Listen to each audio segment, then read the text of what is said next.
जय हिंद दोस्तों। आज मैं आपको राजा और मंत्री की कहानी सुनाने वाला हूँ। इस कहानी से आपको बहुत ज़्यादा सोचने के लिए प्रेरित करेगा कि कहानी में ट्विस्ट क्या है। तो कहानी सुनिए और कहानी का मज़ा लीजिए। और क्या बनूँगा मैं, ठीक है। एक राजा और एक मंत्री अपने नगर भ्रमण के लिए निकलते हैं। निकलते निकलते पूरा नगर छानने के बाद जब मार्केट में आते हैं, बीच मार्केट में आते हैं, तो वहाँ देखते हैं कि एक लाश पड़ी हुई है जिसको कोई भी आदमी नहीं छूता है, ना कोई आदमी उसको देखता है। तब राजा बड़ा आश्चर्यचकित हुआ कि ये किसी का लाश पड़ा हुआ, सब पड़ा हुआ है और कोई यहाँ देख भी नहीं रहा है और कोई पूछ भी नहीं रहा है कि कौन है, नहीं भीड़ है उसके सामने। तब एक दुकानदार को पूछने के बाद पता चलता है कि ये लाश किसकी है, तो कोई जवाब नहीं मिलता। फिर दूसरा दुकानदार से पूछता है ये लाश किसकी है, कोई जवाब नहीं मिलता है। तीसरा दुकानदार के पास पूछता है जाके किसकी लाश है ये, कोई नहीं। पांचवा दुकान जाने के बाद राजा को बताता कि ये दुनिया के सबसे खराब आदमी की लाश है जिसको कोई भी नहीं छूना चाहता। दुनिया का खराब से खराब आदमी में से ये इसकी गिनती होती है, जिसकी लाश को कोई छूना प्लस देखना भी पसंद नहीं करता। राजा बड़ा आश्चर्यचकित हुआ कि तो क्या ऐसे लाश पड़ी रहेगी। बोला कि इस बेईमान आदमी को, इस दुष्ट आदमी को, मतलब पापी आदमी को कौन छूना चाहेगा, कोई नहीं छूना चाहेगा। तो बोला कि इसका एड्रेस को दे दीजिए, मैं इसे इसका घर तक पहुंचा दूंगा जिससे इसका क्रियाक्रम हो सके। जो भी हो, मर गया है आदमी तो किया क्या जा सकता, पाप किया है तो पाप किया है, कोई बात नहीं।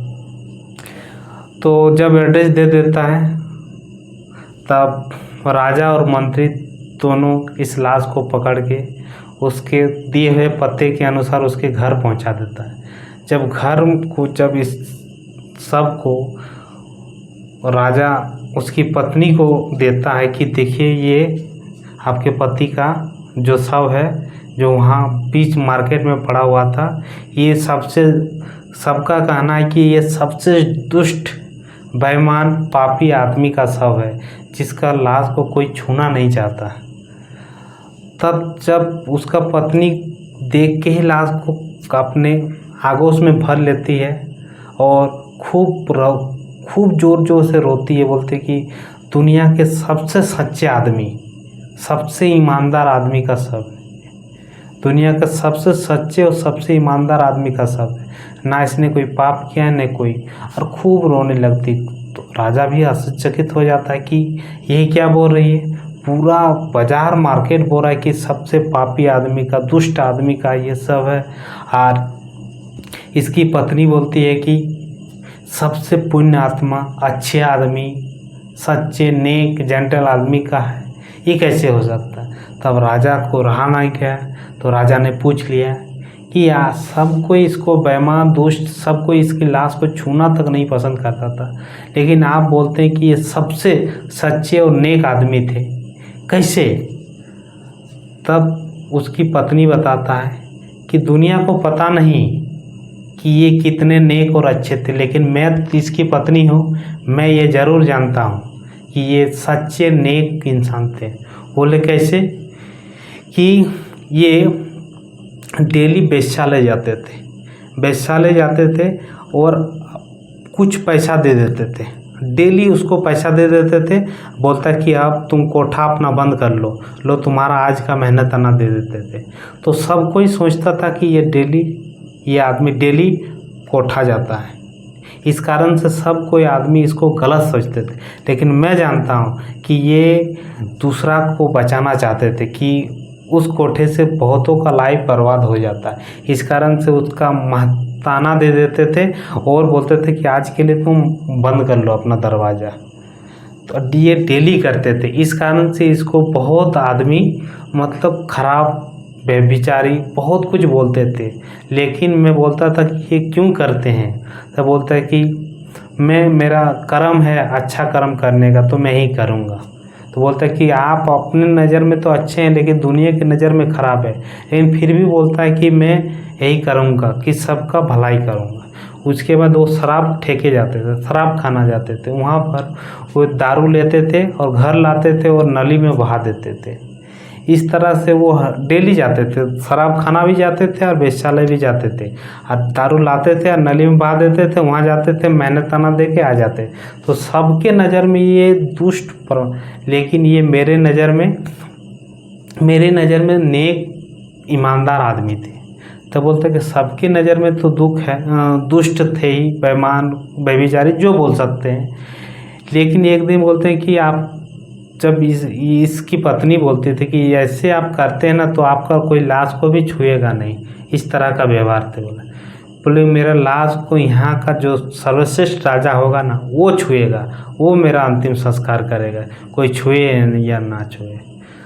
तब राजा को पता चलता, अरे हम इस आदमी का भोलापन देखिए, नेक विचार देखिए कि इसका कोई नहीं छुआ इसके लाश को, और इस नगर के राजा जो हम हैं, दोनों मंत्री और राजा मिलकर इस लाश को इसके घर तक पहुंचाया। तब राजा अपना परिचय देता है और बोलता है कि मैं इस नगर का राजा हूँ, मैं इस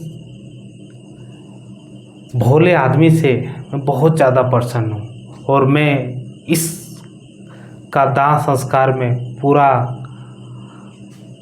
राज्य विदाई दूंगा, राजकीय विदाई के साथ इसका अंतिम संस्कार किया जाएगा।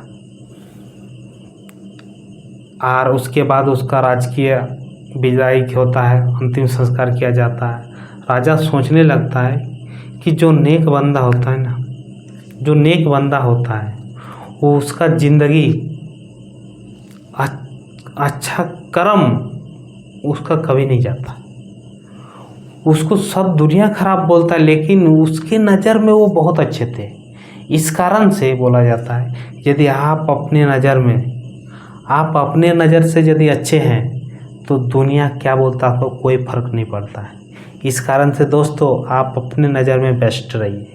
जब आप अपने नज़र में बेस्ट रहते हैं तो दुनिया भगवान आपको सैल्यूट करता है, बोलता कि ओप्पा आदमी का नेक विचार नेक ख्यालात आदमी को आगे ले जाता है, और यही आदमी जीता है, असल में जीता है कि जीने का तरीका जानता है।